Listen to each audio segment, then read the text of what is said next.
As they say, communication is key, whether that's at our workplace, in our relationships, or when we're just out and about.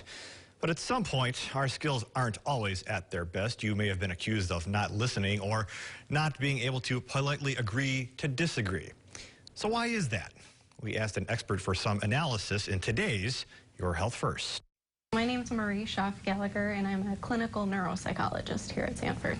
Neuropsychology is the connection between the brain functioning and our behaviors, what we do and how we think, and our thinking skills. In her career, Gallagher has seen lots of change, but she points out the biggest change she's seen is the use of technology. That's right. Most of our tests are paper pencil tests that we give to patients, and a lot of that is moving to tablet-based administration and computerized administration. Gallagher says technology is not only changing how she and her colleagues do their job, it's also changing us.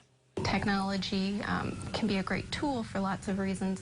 It also decreases some of the components of interpersonal communication. Namely, body language, tone of voice, things that don't always come across or come across well via text or social media.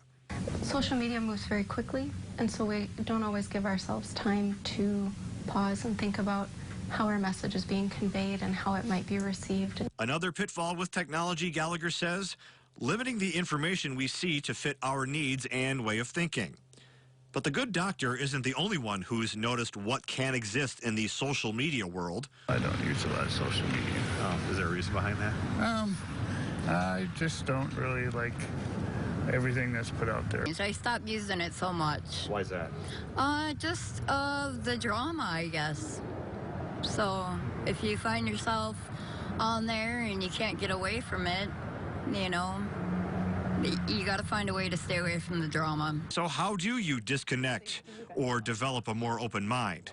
The doctor offers this diagnosis. Let social media help you, or let your technology help you. Set up an alarm on your phone so that every day, if you've been on the phone for 30 minutes, it says, hey, get off your phone. Gallagher also says meet with different groups of people. Read. Gallagher recommends fiction so that you can practice putting yourself in a different world. And of course, be sure to have more and more conversations offline, like an old-fashioned phone call.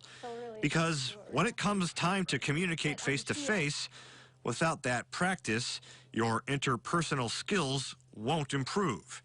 In other words, use it or lose it. Despite Dr. Gallagher's findings, she says even with our increase in use of technology like texting or tweeting, she is not seeing attention spans diminishing. And she also says if you find yourself being short with people more than usual, make sure you're eating right and sleeping well. Otherwise, be sure to see a healthcare provider. Oh, good advice.